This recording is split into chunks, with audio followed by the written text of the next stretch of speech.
Shabbat Shalom, and welcome back here to our Shabbat gathering at Light to the Nations. It's a blessing, like every week, to be once again with you and to continue the portions of the book of Daniel in a very difficult and very prophetic chapter, the chapter 11 of the book of Daniel, that we have titled The Abomination That Lays Waste, or The Abomination of Desolation. So we hope that you have been enjoying your Shabbat. We are enjoying our Shabbat as much as we can, though that we are sometimes facing some difficulties as a few minutes before starting this broadcast.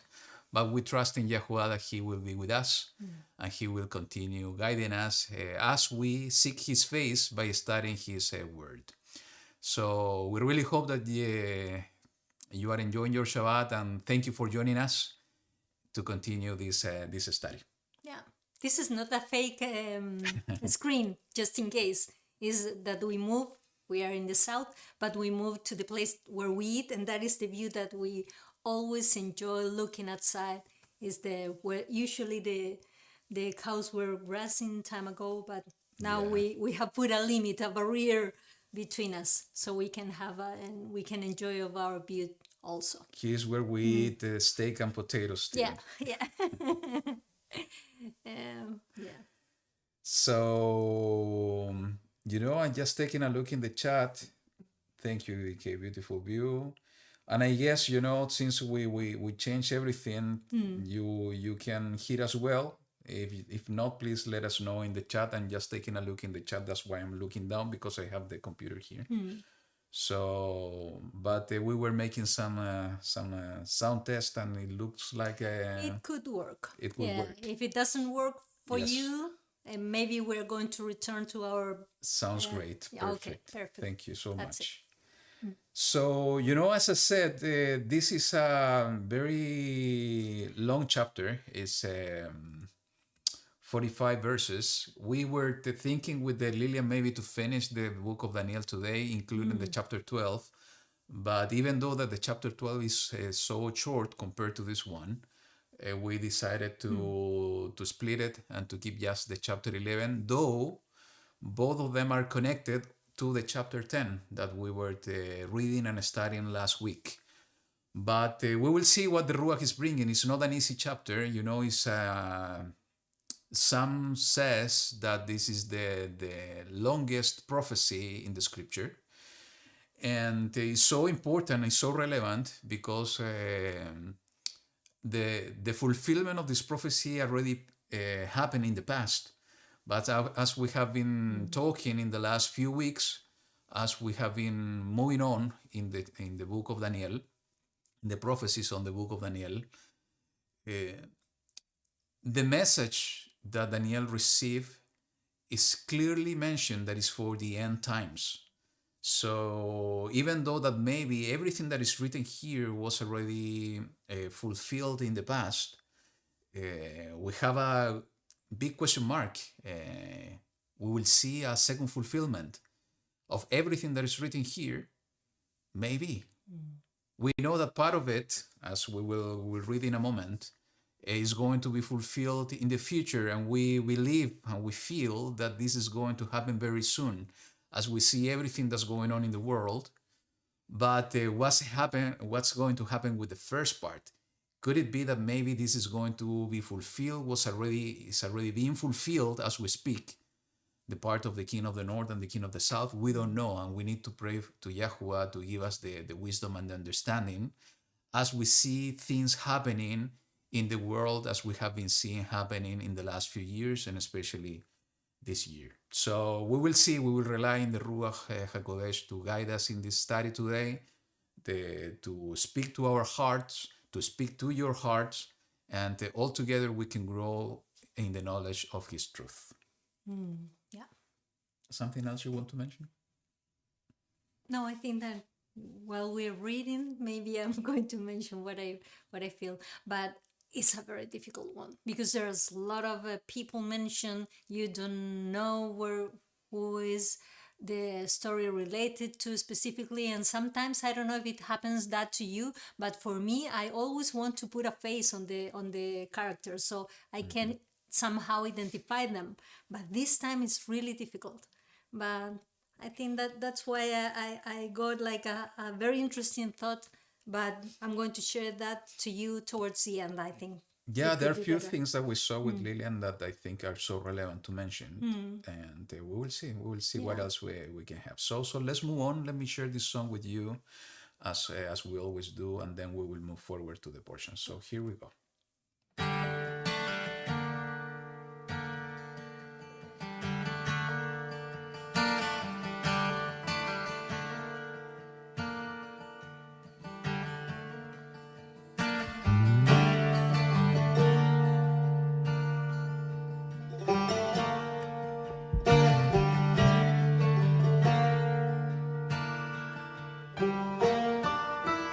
אתה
Amen.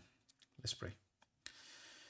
YaHuWaH Elohim Sabaoth, we want to give thanks to you for this new Shabbat, for this new opportunity you give us week after week to have this gathering online where we gather together, oh YaHuWaH, to seek your face, to study your word, to receive your understanding and your wisdom.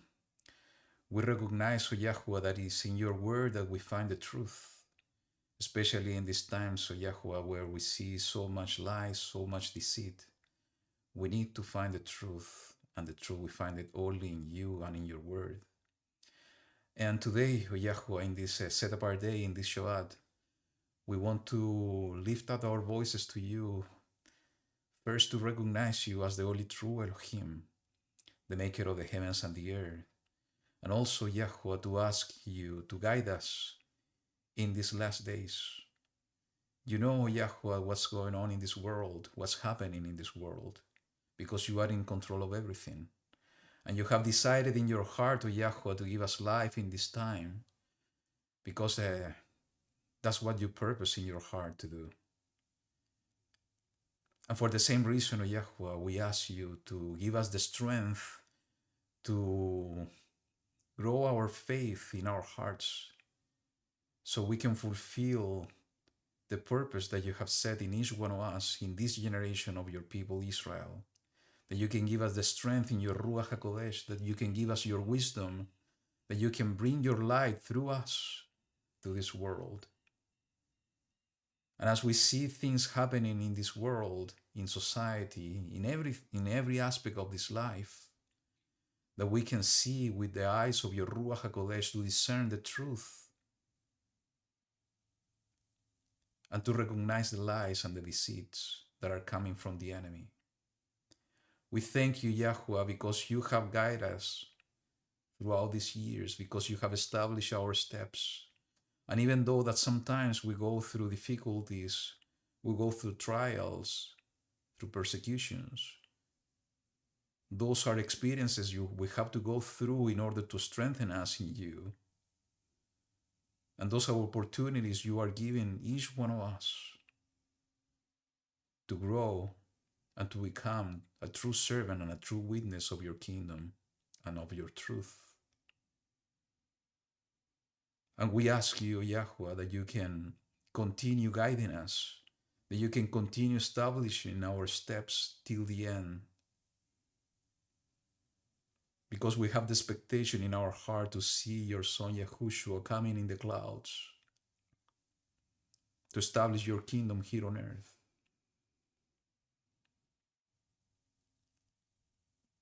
Give us the strength of YaHuWaH and allow us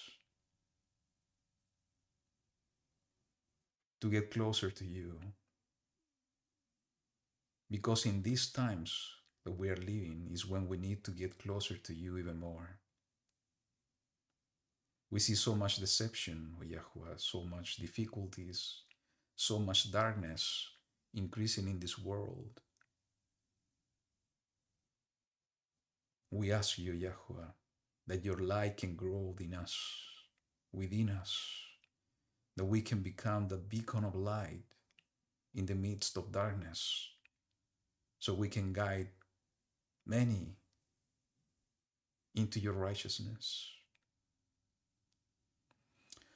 We invite you, YaHuWaH, that you can be with us in this gathering, that your presence can fill our hearts and our spirit, that you can ignite and burn your fire within us,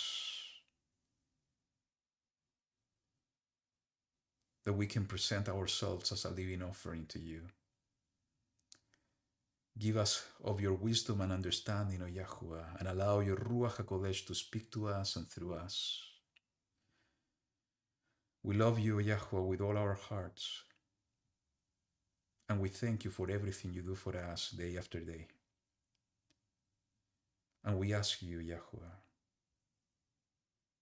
that your loving kindness and your mercies be upon us all the days of our lives, that we can serve you, YaHuWaH, with a true heart and not only with lips, with sincerity of our hearts.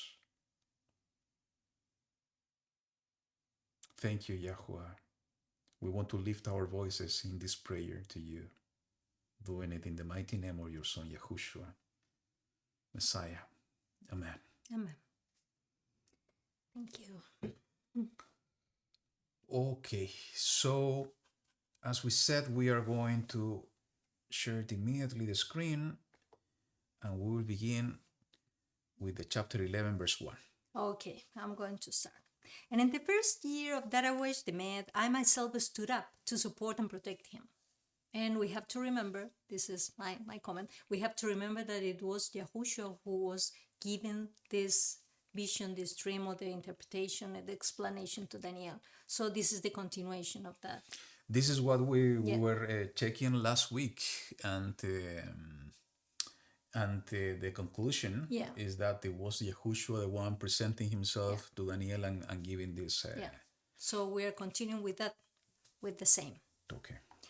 And now I declare the truth to you, in the second verse. See, 3 more sovereigns are to arise in Persia, and the 4th is to become far richer than them all. And by his power, through his riches, he stirs up all against the rulership of Greece. And what caught my attention? That it was, remember that I told you that the last time what called my attention, it was when Greece is being mentioned somehow, I took it from when Yahushua was with his disciple, and then the disciples were coming to Yahushua and asking him, hey, Master, people want to see you, and they are from Greece. And he said, my time, or the time is now, it's next. So it was like something that it was like a milestone that he could recognize that. So I don't know why, but for myself, I think this is our signal. So we can recognize this, that maybe this is going to happen, that at the end somehow Greece representation power is going to be somehow in the front of everybody could recognize that. And this is kind of strange, because when we were... I was thinking on the same thing that you were going to say. Okay. Go ahead. When we were coming here, JC was driving, and we were hearing, it was a podcast. I don't remember who was speaking at that time. Do you remember who was? No? But they were mentioning about, because usually everybody's very curious about the Time magazine presentation, the covers that they have year by year, because usually they speak a lot about what is going to happen in that year, and it's kind of a prophetic thing. But there is one guy who was also not just analyzing the yearly edition, he was analyzing different months, and a recent edition that was brought. And maybe you can explain it better, because you have more vocabulary than me. Go ahead.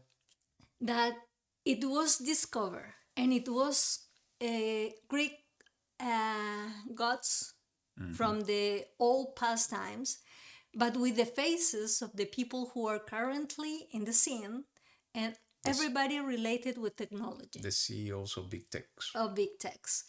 And it was so powerful because for me, I was telling JC, you know what? This is like, for me, this is the Greece admonition or the Greece advice that we have to be very careful about what is going to happen again or what is coming. So, yeah. And maybe you can go. No. The one that I wanted to add is that, we saw in the chapter 8, I think, is this vision of the goat and the ram. And somehow this, when we were studying this, we were analyzing how everything that's going on today is connected to that vision. And that vision was basically mentioning the war or the fight between the West and the East. And here in this chapter, once again, we see exactly the same situation. The explanation that the Messiah, as we believe it is given to Daniel about this fight, this fight between the West and the East, and the West being based on Greece, the East based on Persia. And we need to recognize that basically everything that we know about the West culture, somehow the foundations is Greece and Rome. Most of everything, the style, the lifestyle we know in the Western society, all of us, in this Western hemisphere, let's say, is founded, the foundation is on the culture or what was inherited by Rome and Greece.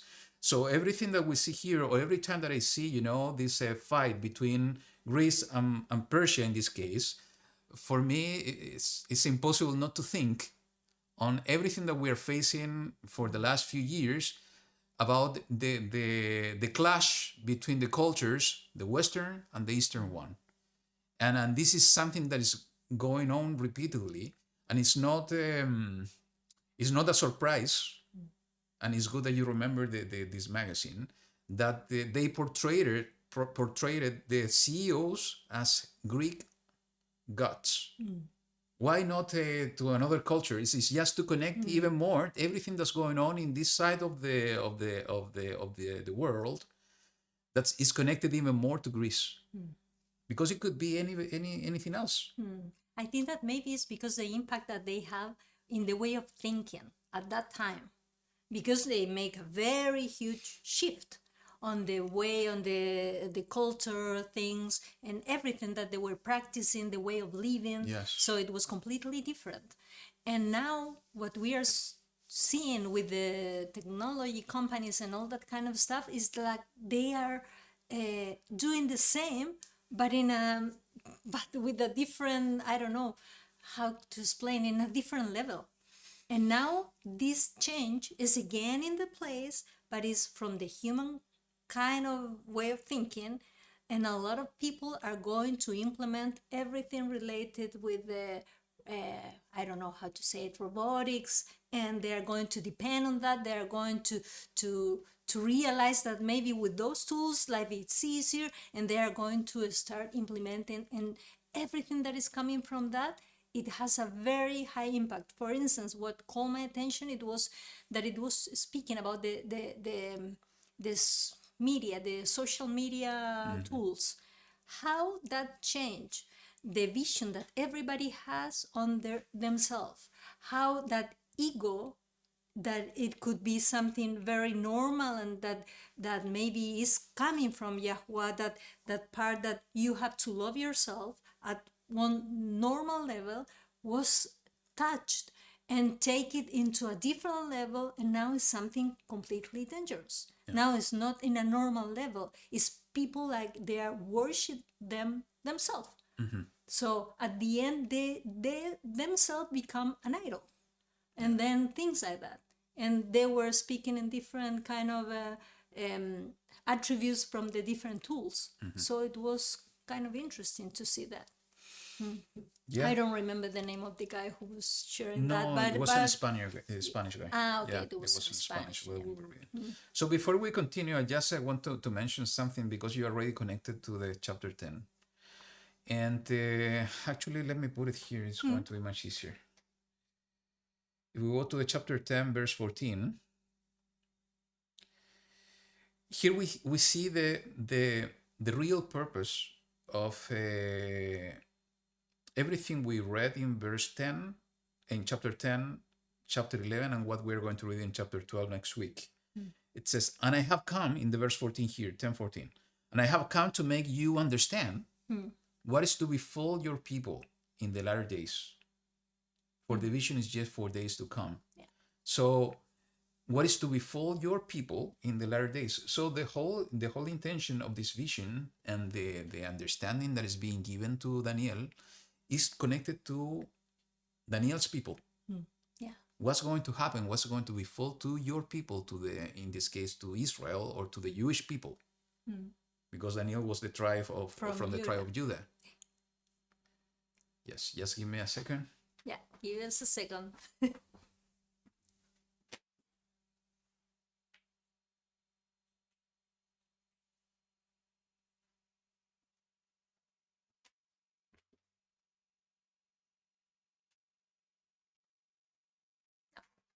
Now it's going to return in 1, 2, 3 seconds. Okay. Yeah, there we are. So Daniel, what I was saying, that Daniel is from the tribe of Judah, so most probably was speaking about specifically about the tribe of Judah in the latter days. But it could be also another possibilities about the entire Israel. Yeah. What's going to happen to Israel in the last days?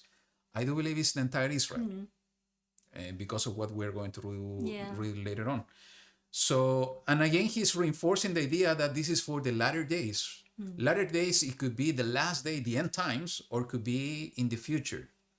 But as we have been speaking and we understand prophecy, even though that this everything that we are going to read was already fulfilled on the times of Alexander the Great, we believe, especially in the last part of this chapter, that everything that's written there is going to be fulfilled in our times, in the last days. So we need to see how to connect things.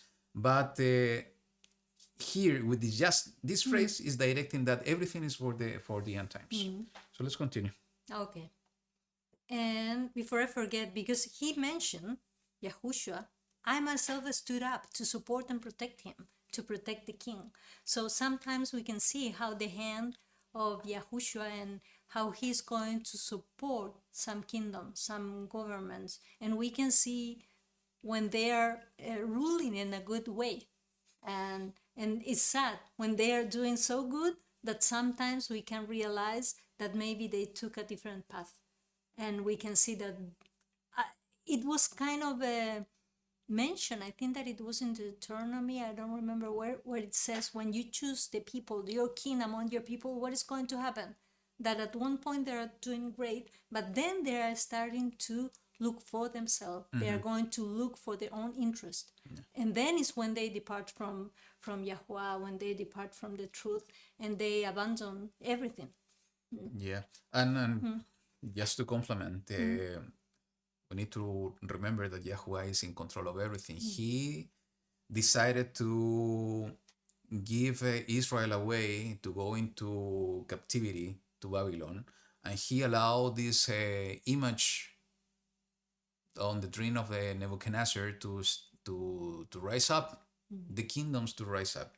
And even though he called Koresh his anointed one, so basically he's allowing these things to happen, and that's why it's not a surprise either that he's mentioning that I myself stood up to support this king, because he allowed this kingdom of the Persians and Medes to rise up and to conquer Babylon, as we were reading in this the same book. Okay, so if we resume on number 3, and a mighty sovereign shall arise, and he shall rule with great authority, and do as he pleases.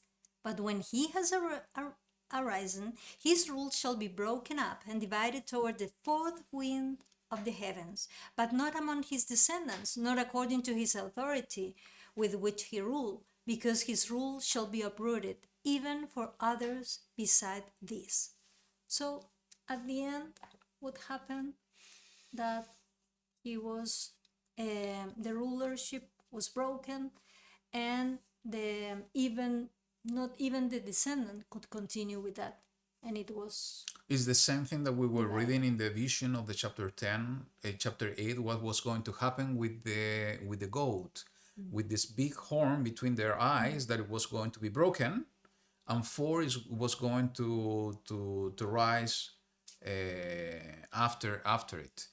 So it's the same thing, and that's why, when we look into history, what happened with Alexander the Great is exactly this is what was going on. Alexander the Great was the one conquering or defeating the Persian Empire.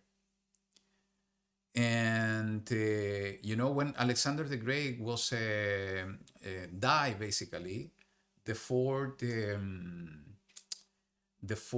man that was working with him, They took the kingdom. It so was they divided divided. into four.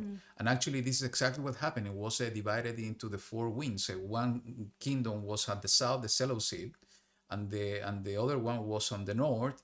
And the Ptolemy, I think is the name. It was based in Egypt, and the other one was based in Syria, what we know Syria now.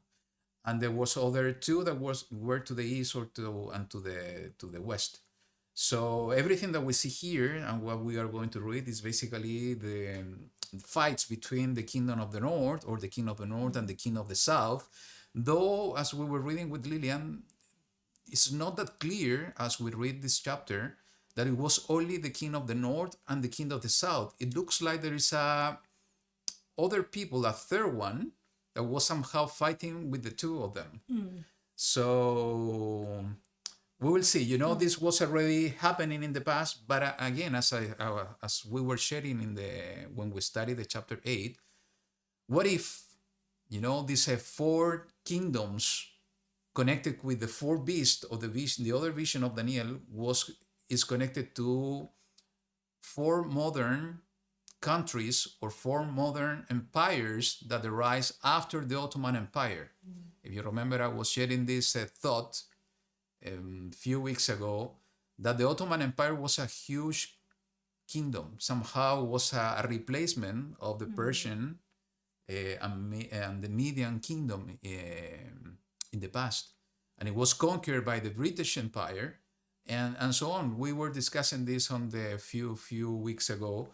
And what if that maybe those more modern empires somehow are connected to this prophecy, and is maybe the new fulfillment and the final fulfillment of the prophecies given to Daniel. We don't know. That's why we need to continue studying these chapters. We need to continue praying to YaHuWaH to give us the understanding, and also to have the eyes in order to discern what's going on in this world and how everything that's happening is connected to these prophecies. Especially, to the prophecy that is written here in the chapter 11, that is so detailed and is so connected to the end times and the man of lawlessness, as we will see in a few verses from now. Okay, I will continue. And a sovereign of the south shall become strong, and one of his princes, and he shall be strong over him and shall rule. His rule shall be a great rule. And at the end of years, they shall join themselves together, and a daughter of the sovereign of the south shall come to the sovereign of the north to make an alliance. But she shall not retain the strength of her power, nor would he or his power stand. And she shall be given up with those who brought her, and he who brought her forth, and he who support her in those times. So this is what we were speaking about, that it was the north and the south, and somehow it was also one of the princes of the south who was going to be strong, and somehow he's going to rule, and it's going to have a great rulership. But it's also speaking about the daughter of the king of the south, who is going to be brought to the king of the north because they're going to make a pact or an alliance. We don't know if it's a peace alliance, if it's a marriage covenant, something like that. And I think that is going to be mentioned even later. Yes. But it says that, they tried to do the alliance and it didn't work. It didn't work. And then it's referring to the power or the strength to the daughter of the king of the south that they didn't remain in her. That actually the king of the north was more strong and was giving her up, even to the one, it is written here, he who brought her forth is basically her father. Her father. So in this case, we understand that this woman is the daughter of the king of the south. So who was also defeated based on this is the king of the south. But from a branch of her roots one shall arise in his place, and he shall come into the defense and come into a stronghold of the sovereign of the north, and shall act against them and shall prevail.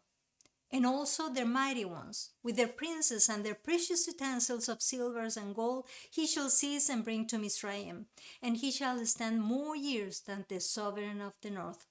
So somehow, someone of the descendants was the one who was going to go and fight against the king of the north. They are going to take some of the utensils, special things that they have, and he is going to bring those to Mizraim. In the way that I picture this is that basically the king of the south was trying to make an alliance with the king of the north through a marriage covenant with the daughter, but it didn't work out, and the king of the north prevailed against the king of the south and the daughter. But this daughter had a son, and this son, when he grew up, he defeated the king of the north and brought all the the idols, the silver and the gold. He took it and brought it to Mizraim. And actually, in the verse 9, can you read it? Yeah, then he shall enter the reign of the sovereign of the south, but he shall return to his own land. And the 10? Okay, but his sons shall stir themselves up and assemble a great army, and he shall certainly come and overflow and pass through, then return to his stronghold and be stirred up. So if the interpretation that we were discussing is the right one, is this third person is a descendant of the king of the south, is the one defeating the king of the north, taking all this, plundering the king of the north, taking all of this to the south of Mizraim. And as you read in the verse 9, he wanted to enter the land of the kingdom of the south, but he went back to his own land. To his own land. So maybe it was living in a part. In a different place. And his own children were the one of this third person, were the one gathering a great army and stirring him up and also themselves up in order to go for war.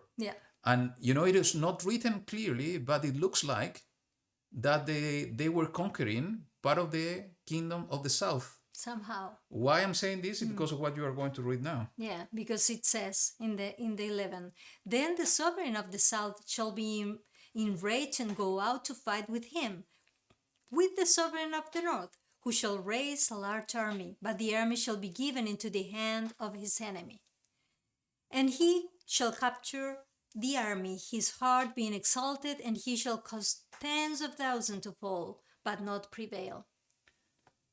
So I think this go along with what we were talking, There's two ways to look at it. Yeah, it's this third person that basically is a descendant of the king of the south, is the one going against the king of the south as well. That's the only explanation that we can have in order to understand the verse 11, that the sovereign of the south was enraged and go out to fight with him.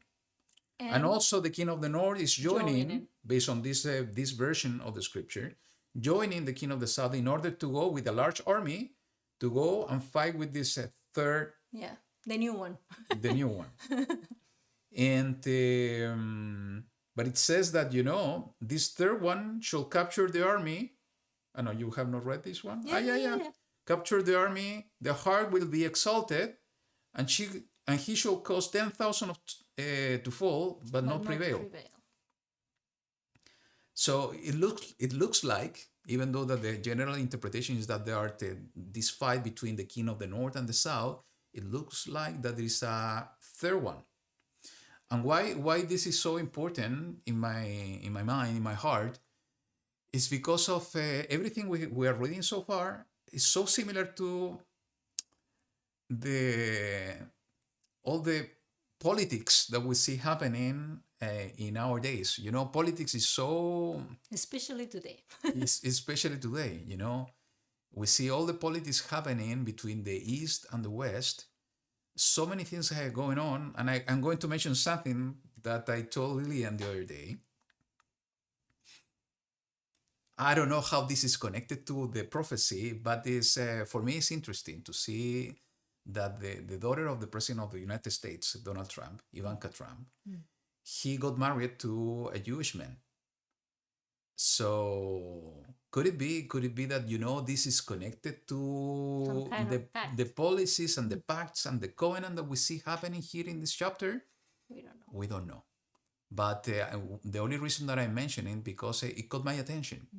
Especially, that everything that's going on in this chapter is connected to the land in the Middle East. So that's why, I have been mentioning twice already that we need to ask YaHuWaH to give us the discernment to look with the eyes of the Ruach HaKodesh to understand how everything that's going on today in the world, especially in the geopolitics situation and with the politicians in the different countries, somehow could be connected to what we are reading here in this chapter. Okay. And following the number 13, and the sovereign of the north shall return and raise an army greater than the former, and certainly come at the end of some years with a great army and much supplies. And in those times many shall rise up against the sovereign of the south, while some violent ones among your people exalt themselves to establish division, but they shall stumble. What caught my attention, it was this in the number 14, that it says some violent ones among your people exalt themselves to establish division. And somehow I have heard this for years. It's from people from Israel in the current and the modern one, that they're telling and they're recognizing that they're going to be the one fulfilling or making that all the prophecies are going to make it happen. They are going to provoke everything that is going to bring the Messiah return somehow. But they're doing and saying this from their point of view. There's perspective, but even though it doesn't have maybe any relationship, the fact that they're saying that, and that we have even listened that some people says, okay, we know that everybody is instrument in the hand of YaHuWaH, that everything is going to be happening in the way that he planned to do it. Yeah. But it's different when some people themselves, they said, I am the one who is going to do this, so we can see that this is going to be. That's why we cannot judge those kind of things. And we were talking, you brought this topic a few weeks ago, and I think it's really interesting. What happened with the Yehuda, with the Judas.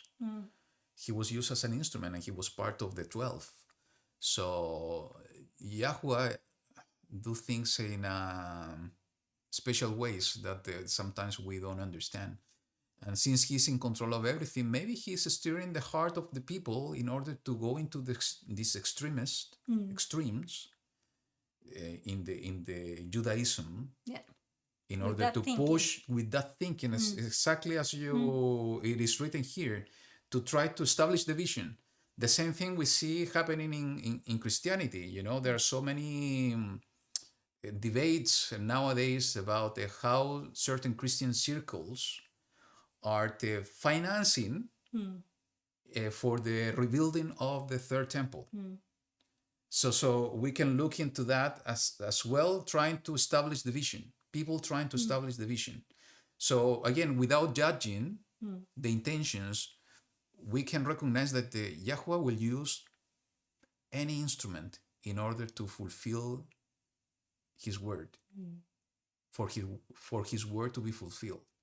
So the only thing we have to do, as we are doing now, is to look at it with the eyes of the Spirit and with the discernment of the Spirit, to see that those kind of things are a fulfillment of what is written here. People among the chosen ones to exalt themselves, it is written, to establish the vision, and this is exactly what we see happening. Yeah. Then the sovereign of the north shall come in and build a siege mound and capture a city of stronghold, and the arms of the south shall not stand, nor his choice people, for there is no strength to stand. So his opponent shall do as he pleases, with no one standing against him, and stand in the splendid land with destruction in his hand.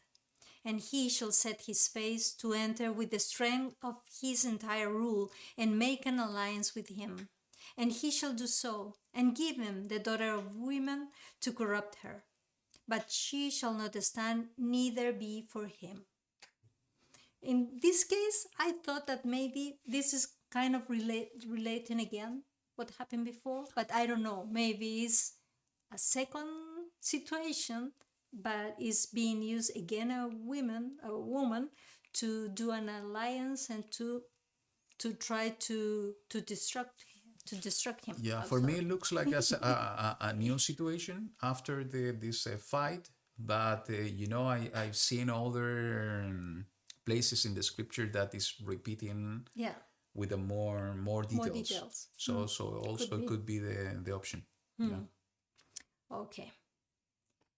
Then he shall turn his face to the coastland and capture many. No.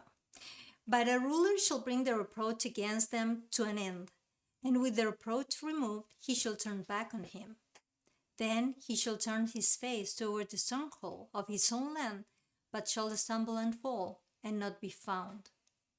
And in his place one shall stand up, who imposes taxes on the adorned city of the rule, but within a few days he is destroyed, but not in wrath or in a battle.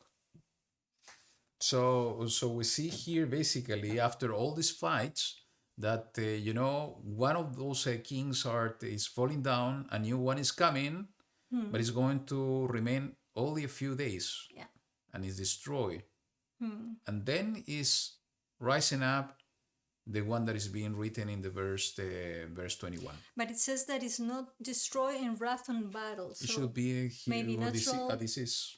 Or he's old. Yes. Yeah. Okay. And in his place shall arise a despised one, to whom they shall not give the excellency of the rule, but he shall come in peaceably, and seize the rule by flatteries. And the arms of the flood shall be swept away from before him and be broken, and also the prince of the covenant. And after they join him, he shall work deceit, and shall come up and become strong with a small nation. I don't know why, but when I'm reading this, when it says that he shall come in peaceably, so somehow is somebody who is going to appear. Maybe it was not against doing something wrong. So, but he is ruled by flatteries. So the first fulfillment of this, and that's what everybody believes, including myself, is that the description that is being given in this verse 21 onward is related to Antiochus Epiphanes. Because this is the one that came, and everything he did in Israel and the wars that he was fighting somehow are connected to everything that is written here. It could be the Antichrist, maybe. Yes, and actually that's why everybody believes that Antiochus Epiphanes was a foreshadow of the Antichrist, the anti-Messiah, anti-Mashiach. So the point is that that happened in the past. And this the prophecy is related to the end times. So that's why I have been saying, could it be that everything that we have been reading so far even though that was fulfilled in the past, maybe it's being fulfilled as we speak. Was already fulfilled in our days. I don't know. This will require more in-depth study and more prayer to get the understanding from YaHuWaH. Because everything that we see here, coming peaceably, doing alliances, and this is exactly what we see happening for at least 10 years already, 8 years.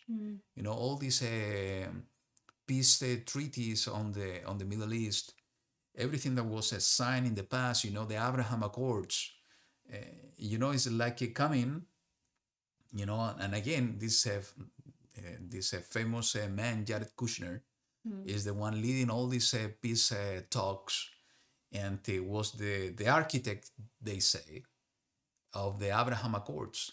And now, once again, he is in the spot because he's been assigned as the envoy of peace agreements in the Middle East. So I'm not saying that he's having a role, though. He's a very interesting person, thinking in prophetic terms. But the only reason that we see all these things happening in the Middle East about peace agreements, alliances, things that we have not seen in the past that are happening today in that regard, it's impossible not to think how this could be related to what we are reading in this chapter and in this prophecy today, especially if this prophecy is intended for the end times. So you just read that this, in his place shall arise a despised one, to whom they shall not give the excellency of the rule, so he's not going to become a king, but he shall come peaceably and seize the rule by flattery. So he's going to, it's kind of a coup. That he's going to take the power, but not by force, by deception. What else? He will become strong with a small nation. Yeah. That's really interesting. Because, that's a key to identify who this person could be. Antiochus Epiphanes was part of the Seleucid kingdom and was based in Syria, as I said. It wasn't that big, but it wasn't small either. So what's the small nation that is referring to that he's going to become strong? Again, it could be related to our days, our times. And think on the Middle East. What is the strong nation in the Middle East nowadays? That is a small one. Why not? Could be. So let me share the screen again.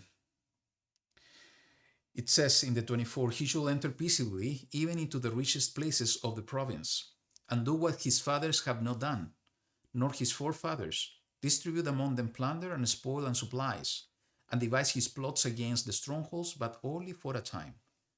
That's different, because the other kings, so when they were doing something, it was for themselves. But in this case, it's like a Robin Hood. Robin Hood, yeah. I'm going to take everything, but you're going to get a part, and you and you and you. So it's like he's distributing. So all people who are supporting him are somehow receiving. What's happening with the plan in Gaza, even though that I do believe that there are other interests there. What they're publicly saying, and this is for for good faith of the people of Gaza, that they are going to thrive in this new Gaza. So it's like you're going to receive, this is going to be for you. Yeah, distributing the riches. I'm taken, but I'm going to distribute with everybody else. And it's like it's being said about how they want to arrange the kind of all the governments at the end time, that everybody's going to receive everything. They don't need to do anything. They don't need to work. They don't need. If you can see that in the crystals or from the eyes of the scripture, it's something that it goes against what YaHuWaH decided at the beginning, because work somehow, even though we want to enjoy our work, we want to make it meaningful sometimes and things like that, is kind of part of the punishment, because we have to work for getting maybe the things, the goods that are going to help us to be sustained here, maybe to have a house, to have food, everything. So it has to be something with effort. But if now the future governments are offering, no, you're going to receive everything for free, is against the command of YaHuWaH, and is also something that is going to destroy the people. Because why? Because we know that they're not going to offer you something if they're not going to ask for something in return. And that ask for something in return, I don't know. In my case, I can say that I'm almost 100% sure that it's going to be related with the mark of the beast. Yeah, another thing, just to complement what you said, to look into this verse, and let me put it in the screen again, in the verse 24, that yeah, he's going to do something that no one in his forefathers did in the past, is to distribute riches. But what he's going to do before that is he's going to the richest places. Why? Because what he's going to distribute plunder, spoil, and supplies. Because he's going to He's going to take it. So this man is going to take all the riches of the land, and then he is going to show himself as distributing among the people. Yeah. But it's the concentration of money, concentration of riches, the resources, and somehow this is what we are seeing also happening today. Everybody, is discussing, economists and so on are discussing that how all the war in the Middle East today is changing somehow the global economy. And what's going to happen is basically the rich are going to become richer, and the poor poorer. And it's going to be a huge gap between them both. So once again, it's the accumulation of the resources, and as soon as the resources that have been accumulated, the position of power and the position to convince or even dominate, even though I don't like the word, but this is, I do believe that they are trying to dominate the rest of the people, is going to be much easier. And somehow is what we see happening here. Let's continue. Verse 25, and he shall stir up his power and his heart against the sovereign of the south with a great army, and the sovereign of the south shall be stirred up to battle with a very great and mighty army, but not stand, for they shall devise plots against him. And those who have been eating his food shall destroy him, and his army be swept away, and many fall down slain. And both these sovereigns' hearts are to do evil, and speak lies at the same table, but not prosper, for the end is still for an appointed time. That is interesting. Why? Because from when I was arriving to that verse, and it says that both of those kings at the end are going to speak evil and everything, and they're on the same table, but they're not prosper and everything, is at the end it doesn't matter if it's one in that position and in the other position.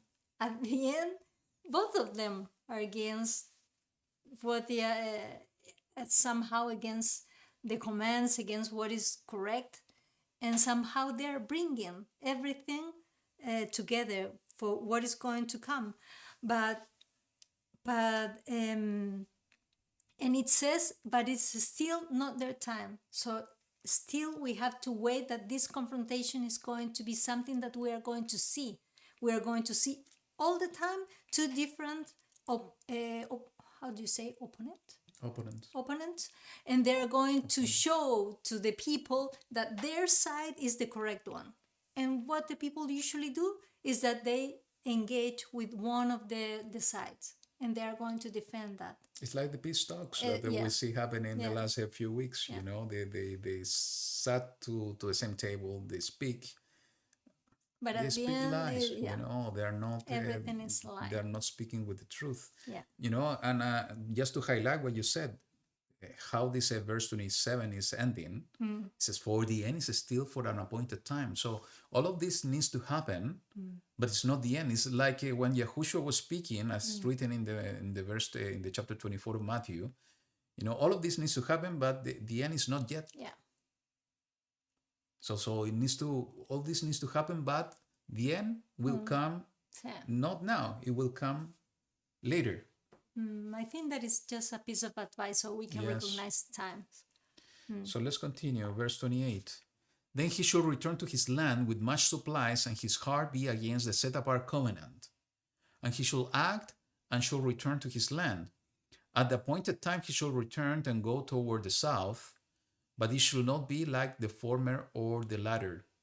For chiefs from Kittim shall come against him, and he shall lose heart, and shall return in rage against the set apart covenant, and shall act and shall return and consider those who forsake the set apart covenant. So the chiefs from Kittim, my understanding is, actually this is being mentioned in the Dead Sea Scrolls as well, many times, that is connected to Rome, to the Roman Empire.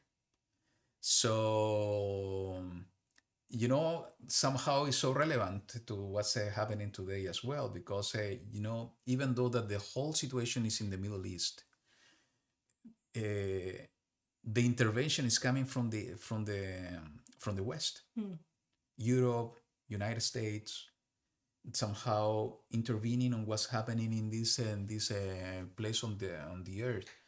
So it's like not having, based on what is written in the verse 30, that is not having a full empowerment to do whatever he wants, because there is a stronger power that can defeat him. That's why it is written in this way, that is going to lose heart and shall return in rage. What is relevant here is that it's talking about the set apart covenant. So what's the set apart covenant?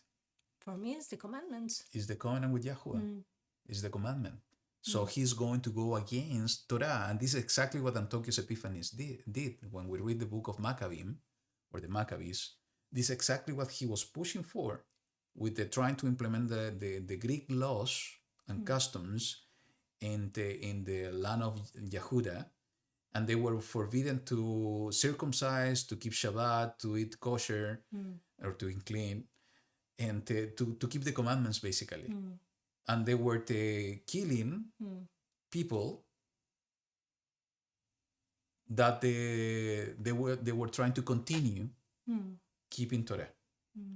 And there are so many stories, at least two of them that are written in the book of Maccabees, that are so sad, but are so relevant for our times today, to see, the people that, even though in the midst of persecution, in the midst of being threatened to die, to be killed, they decided to continue with faith till the end, even if they were going to face death, and they faced death. And that's speaking a lot to us, especially when we understand that these prophecies for the end times, and also if we understand that this prophecy was already being fulfilled once.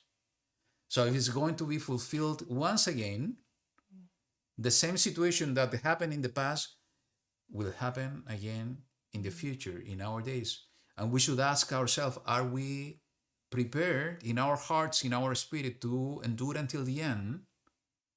As we see, the examples of the people, faithful people, in the book of Maccabees and in many other places in the scripture. So it is clear that this, what's going to happen in the near future, as it happened in the past, that a movement against the set apart covenant will arise. And I think somehow it's happening. And we have been talking in the past year with all these laws that, I don't know, equal marriage and things that we know that are going against the commandments. Yes. Somehow. But what I think is going to happen is exactly what happened in the times of Antiochus Epiphanes. That everything that is somehow connected to Torah, wedding seed, keeping Shabbat, This eating is the clean persecution that is going to to be those type of people, those things are going to be forbidden, and the people that trying to keep those things are going to be persecuted and even killed. That's going to be part of the Great Tribulation. And what the two of us we were discussing a few days ago is that everything that's going on in the Middle East and all this anger against Israel because of what's happening in Gaza and everything that's going on, that I don't say that is true or false. You know, there are so many things that are happening that I do believe, and I mentioned, I think, in this in one of the chapters a few weeks ago, that I do believe that, you know, the little horn could be the state of Israel, the government. So I think many things are happening behind the scenes with flatteries, deceits, speaking lies that somehow are modifying or influencing in the wrong way the the decisions of the world.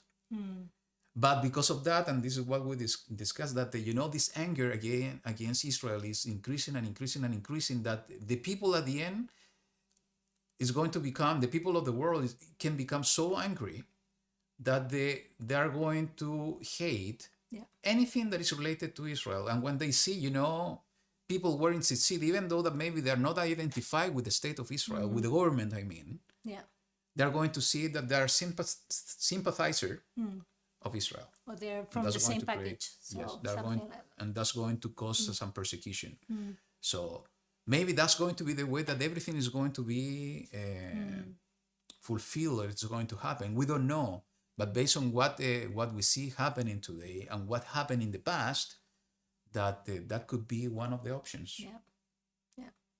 That's why, it's relevant, the heart to be against the set apart covenant in order to do things against the covenant, like laws, as you mentioned, or to forbid people keeping the set apart covenant. Let's continue.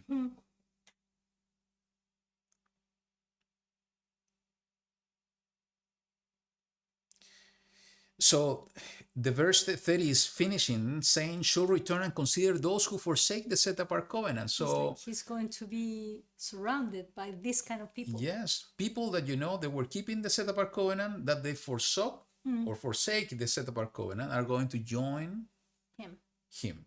And it's exactly the same description we see in the chapter 13 of the book of Revelation, saying that the people of the world is going to worship the beast and the dragon. And also, as Mashiach said, that even the chosen one can be deceived.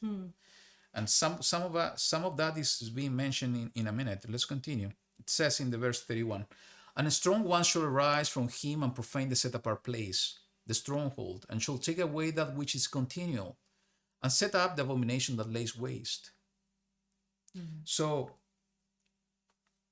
this is the first indication, or one of the indications, that we see a new confirmation and reinforcement that this prophecy is for the end times.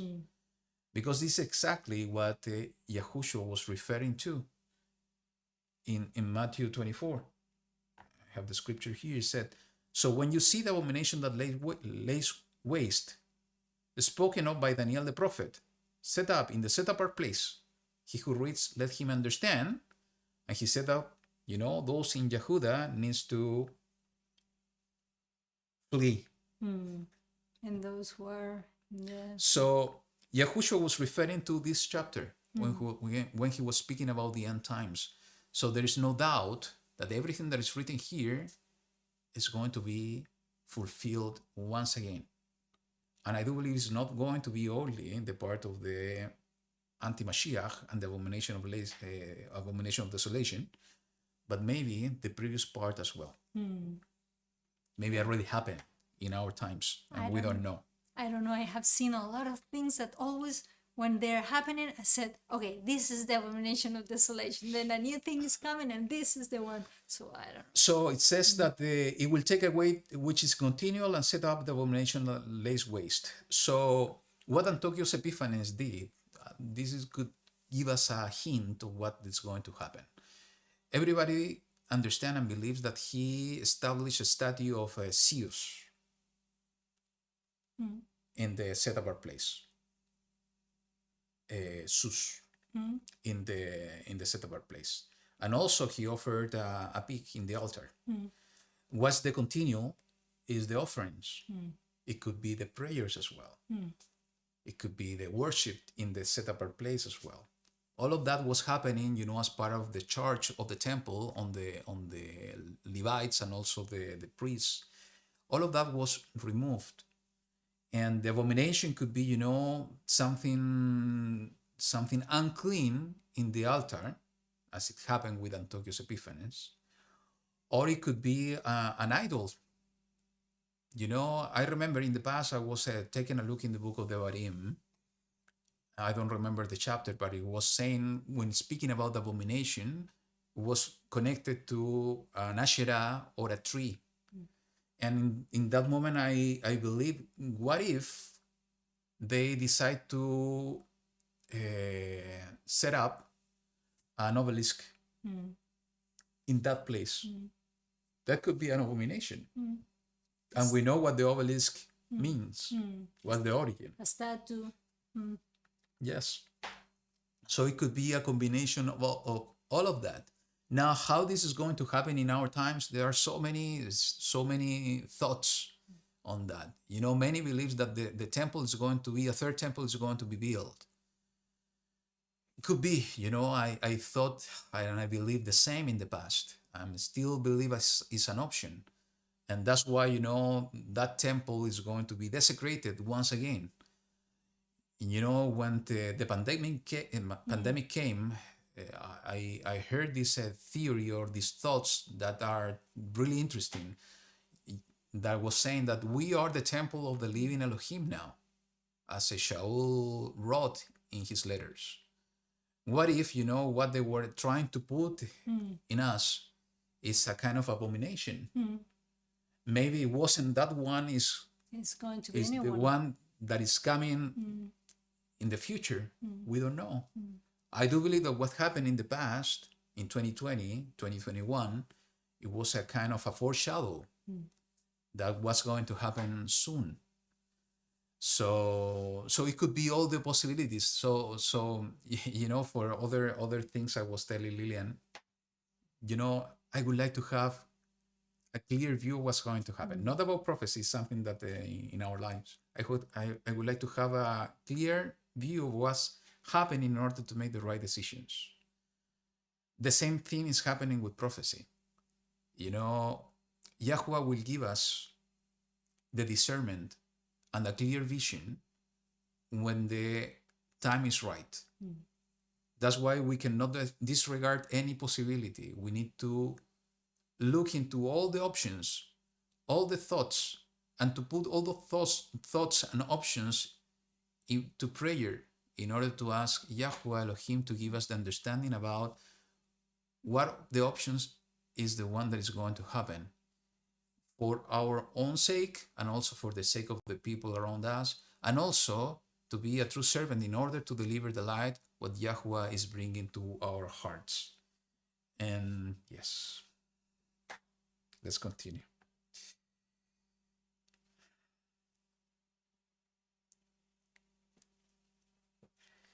It says 32, and by flatteries he shall profane those who do wrong against the covenant. But the people who know their Elohim shall be strong and shall act. And those of the people who have insight shall give understanding to many. And they shall stumble by sword and flame, by captivity and plunder in 4 days. And when they stumble, they shall be helped, a little help, but many shall join them by flatteries. And some of those who have insight shall stumble, to refine them, and to cleanse them, and to make them white, until the time of the end, for it is still for an appointed time. So here is clear. It's talking about the tribulation. It's talking about the tribulation. It's exactly, it's a similar description of what Yahushua was saying in the chapter 24 of Matthew. Actually, let's go there and we can take a look quickly. Because it says that it's going to go against the people. But the people, let me read again. The people, I see two types of people. One that it says the people who know their Elohim shall be strong and shall act. And those of the people who have insight shall give an understanding to many. But it's the same here. Some of those who have insight shall stumble.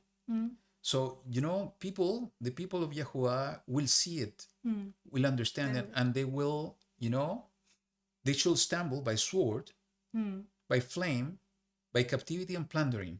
Yeah. So they will be persecuted. Yeah. And when they stumble, they shall be helped, a little help. So that's giving us hope. If we go through tribulation, I do believe we will go through tribulation. I do believe that the rapture is not going to be before the tribulation, it's going to be before the wrath of Elohim. So we will go through tribulation. It's given us hope that we will receive help and support from YaHuWaH. He will help his people. But it's also saying that many will join with flatteries. So what it means that some of those are going to be refined in order to cleanse them. They were not ready. It's like, the 7 churches in the book of Revelation. So let's read the book of Matthew, chapter 24. So the signs of the end. It says in the verse 9, then they shall deliver you up to affliction and kill you, and you shall be hated by all nations for my name's sake. It's exactly what we were discussing about going against the set-apart covenant and also the persecution in many ways. And then many shall stumble, and they shall deliver up one another and shall hate one another, and many false prophets shall rise up and lead many astray. Those are joining by flatteries. Yeah. And because of the increasing lawlessness, the love of many shall become cold.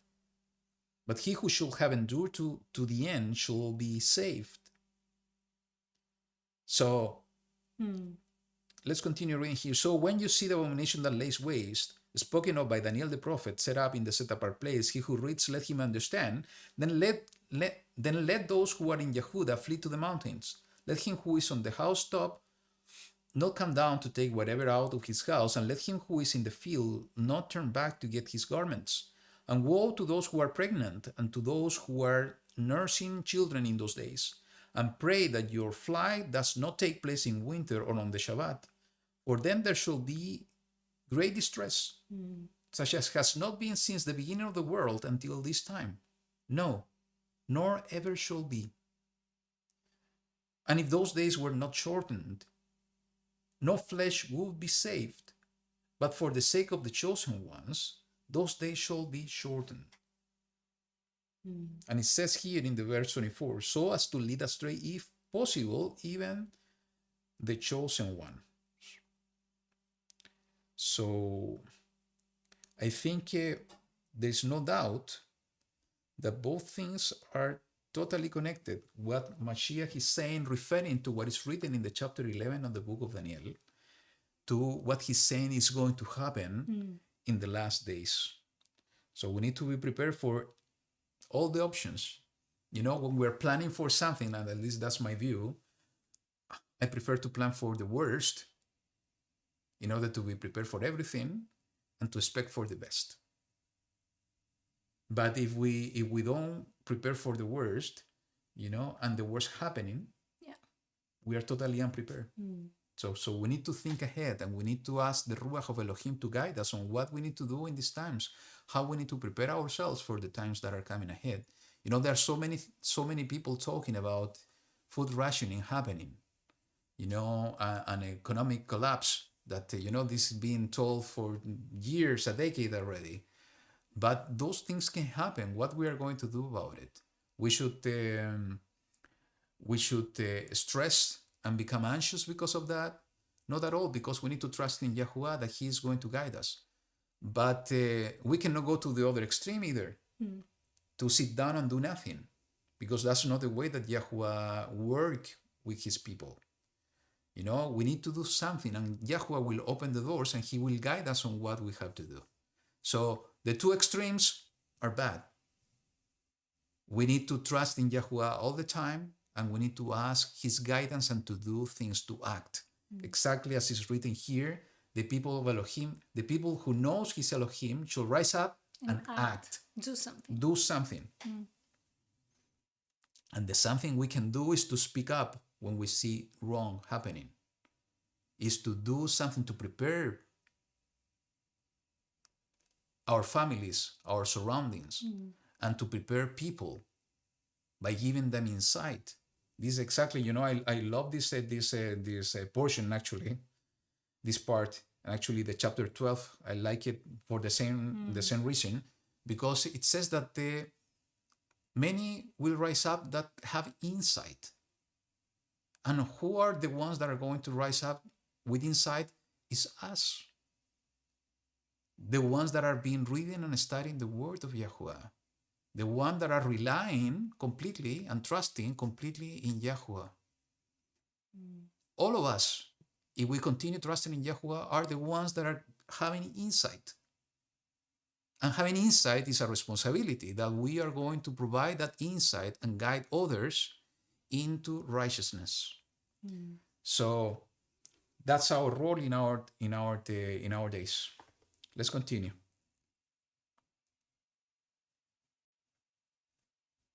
It says, the verse 36, and the sovereign shall do as he pleases, and exalt himself and show himself to be great above every mighty one, and speak incredible matters against the mighty ones, and shall prosper until the wrath has been accomplished.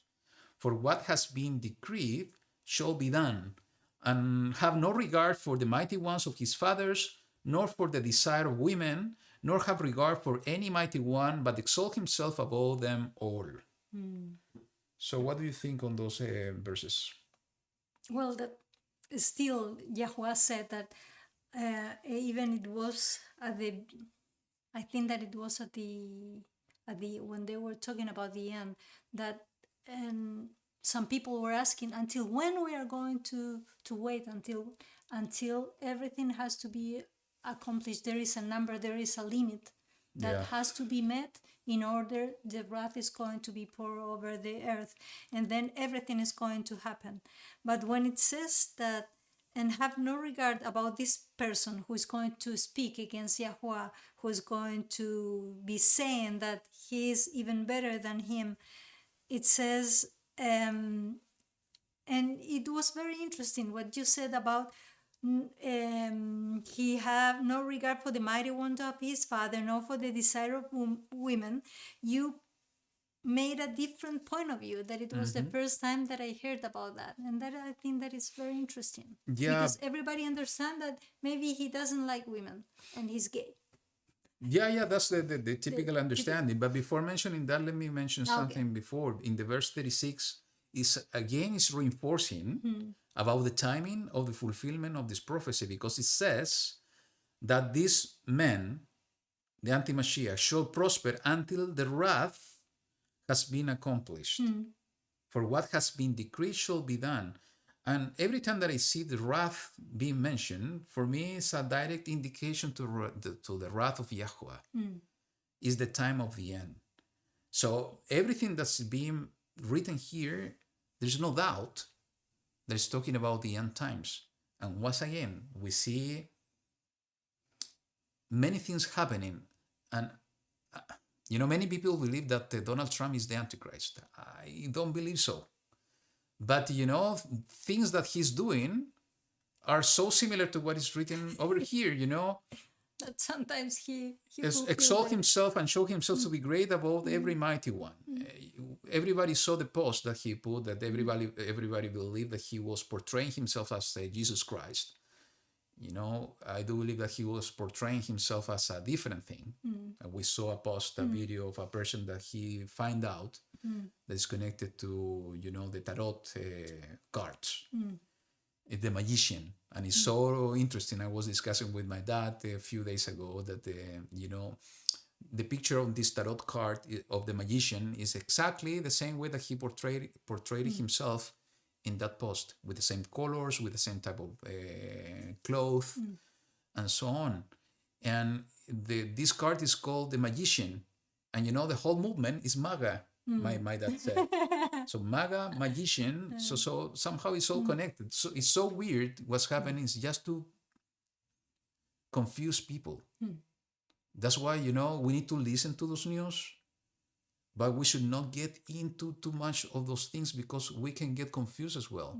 We need to get those things and to put it into prayer to ask YaHuWaH to give us the understanding and the discernment about what's going on in order not to be deceived, as it is written. But that's why, it's the end times. All of this is connected to the end times, to the time of the wrath, and we will see this increasing and increasing. So to the point that you were mentioning, it says, have not regard of the mighty ones of his father, not to the desire of women. Yeah, I grew up listening that not having the desire of women is that basically this man doesn't like women. It's gay. But what Lillian was referring to is that with everything that's going on today, all this corruption and so disgusting things that are happening, and all the disclosure about what's happening with Epstein, how they were treating women, that this reference here not necessarily is connected to a gay person. It could be a person that is so bad that is looking into his own desire and using women as a tool. So having this type of disease or the mental disease, that he's going to look only into his own desire and doesn't care at all about what the desire or the feeling of a woman. And for me, I thought on that because this is exactly what we see happening. All this network of things or people that is spread all over the world, because that's a reality, it's spread all over the world. This is exactly what's happening. Don't even care about, the feeling of the little ones or of women. And they don't care about, the rest, because they're blackmailing and doing things, all these lies or confusion that even we are reading here in this part of this chapter is exactly what's going on behind the scenes. So that could be one of the interpretation to connect it to what's happening in our days. No regard for the mighty ones of his father. That's interesting. I don't know. What do you think on this? What could be? It could maybe be a new idol? Yeah, or not necessarily maybe an idol, something, maybe values that it was taught by the father or the forefathers, but for them are not important anymore. No, what I'm saying. Or is becoming, following a different religion. Something completely different from the past. From the past and from his fathers. Yeah. Could be. Let's continue. 38. But in his place he shall give esteem to a mighty one of strongholds, and to a mighty one which his fathers did not know he shall give esteem with gold and silver, with precious stones and costly gifts. And he shall act against the strongest strongholds with a foreign mighty one, which he shall acknowledge. He shall increase in esteem and cause them to rule over many, and divide the land for gain. At the time of the end, the sovereign of the south shall push at him, and the sovereign of the north rush against him like a whirlwind, with chariots and with horsemen, and with many ships.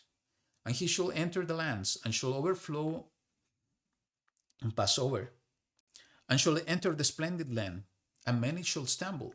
But this escape from his hand, Edom and Moab, and the chief of the sons of Ammon. And he shall stretch out his hand against the lands, and the land of Mizraim shall not escape. And he shall rule over the treasures of gold and silver, and over all the riches of Mizraim. And Libyans and Cushites shall be at his steps. Then reports from the east and the north shall disturb him, and he shall go out with great wrath to destroy and put many under the ban. And he shall pitch the tents of his palace between the seas and the splendid set-apart mountain, but shall come to his end with none to help him. So there are many things over there. What are your thoughts?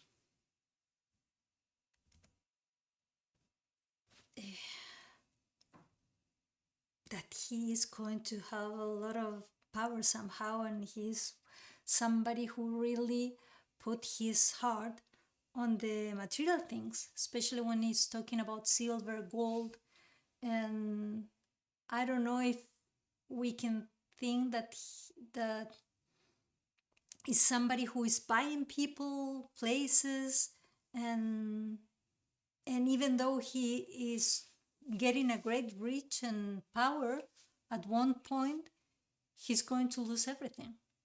And it says he's going to be left alone and he's not going to receive help from nobody. So from anybody. So that's very sad. Someone who was here is going to be It's happening today, with one person. with whom?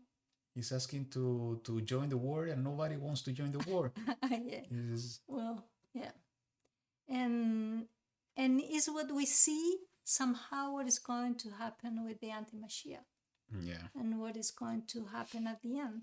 That even though at one moment it has a lot of power, a lot of riches here, talking from the earthliest point of view, is going to be destroyed. It's going to be left alone. That's true. You know what is interesting for me, and this is so relevant to our days today. It's how this chapter is ending. He's saying and placing his dwelling place, his tents Between the seas. between the seas and the splendid set apart mountain. So when we look into what is the set apart mountain, is Sion, is where the temple was in the past. So, and between the seas, in the scripture is always referring to the sea of the Dead Sea or the Sea of Galilee, or it could be the Great Sea, the Mediterranean. So if we assume that this is one of these seas, the Mediterranean, and the other one is the Dead Sea, and we see the set apart mountain where Jerusalem is, what is between them is it could be, a piece of land that is called today the Gaza Strip. And it's so interesting that exactly what's going on today after the whole destruction of the place, because it was totally destroyed. A new peace deal is on the way that they're going to transform this in a Riviera. It's going to be a technocratic government. And keep an eye on technocracy. I mentioned this to few of you last year. I do believe for the last 2 years that the technocracy is part of the system of the beast that is rising up. It's connected to the first beast and it's connected to the second beast. And that's why, this Time magazine, the last one that Lillian was mentioning, is so interesting because it's portraying as gods, the CEOs of the technology companies that somehow are connected to the technocracy movement. So technocracy is part of the, I would say, more the second beast than the first beast. But,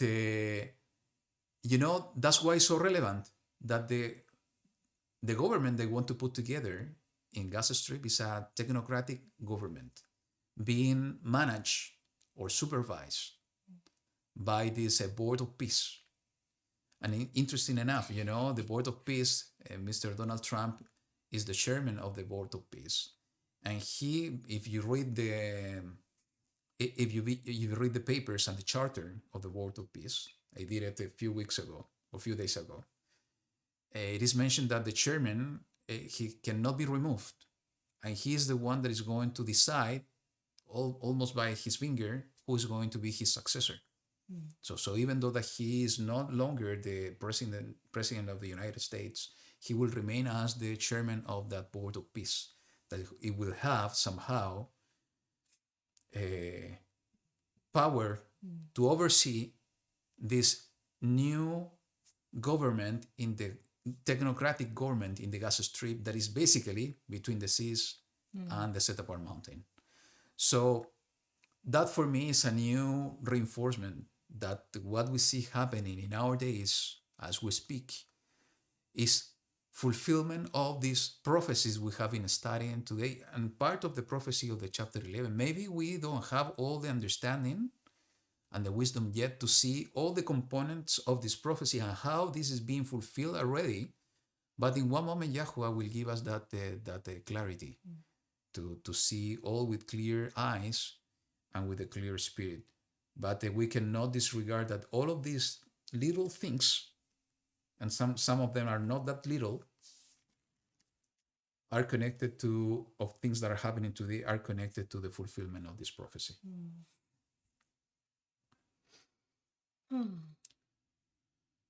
Good. Anything else?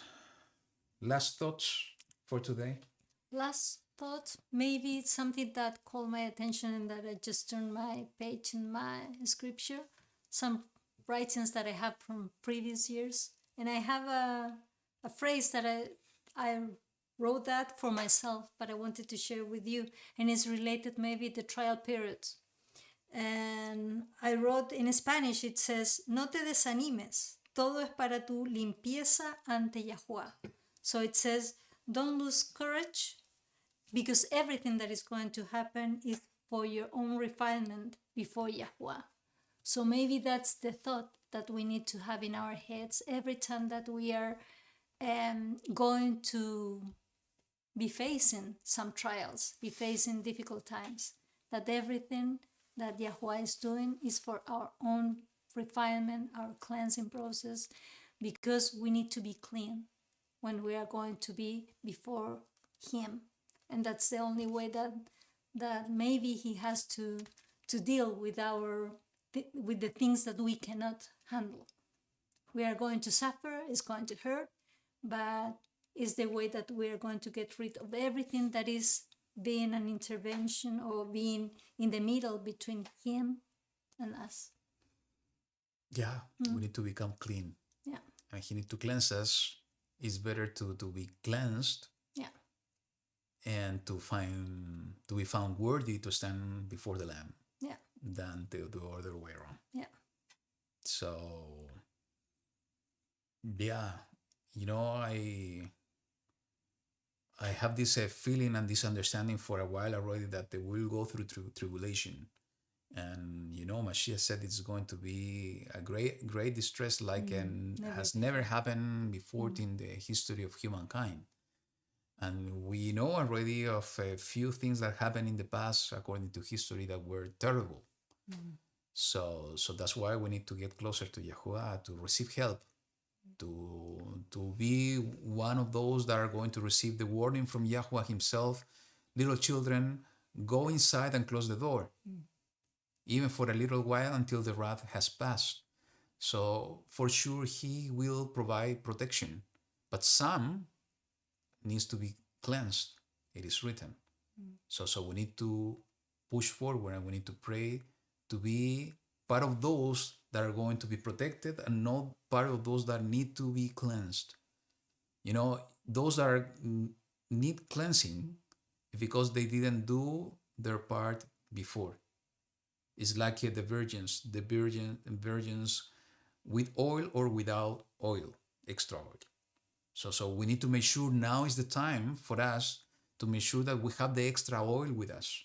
Because if we have the extra oil with us, we won't need to go through that cleansing process because we are already well prepared.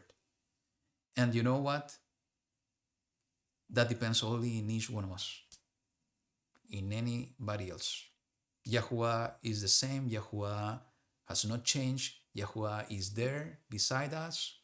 It's up to us individually if we're going to do what we have to do before things begin in order to prepare ourselves spiritually and physically as well.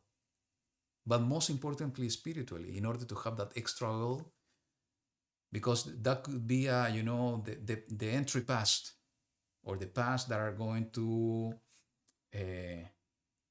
allow us to skip the persecution or to be protected and not to suffer the persecution and everything that's going to happen during the tribulation. Okay?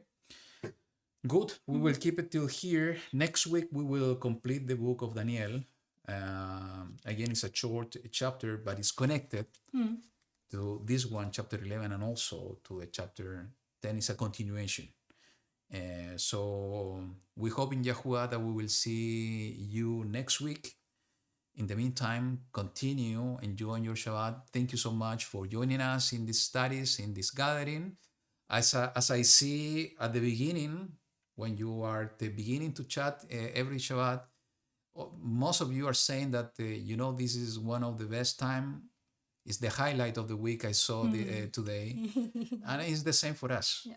So we will continue praying that, YaHuWaH is opening the door and continue supporting us to continue the service and to see each other enjoying this time of Shabbat together next week. So until that time, Shabbat Shalom. Shabbat Shalom. YaHuWaH be with you all, and see you next week. Bye-bye. Bye-bye.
ויבשת ידיו יצרו, לא היה והוא עשהו, ויבשת ידיו ויבשת ידיו יצרו, לא היה והוא עשהו, ויבשת ידיו יצרו, וגם פניו בתורה, בזמירות נריע לו, כי אל גדול אדוני. וגם פניו בתורה, בזמירות נריע לו, כי אל גדול אדוני.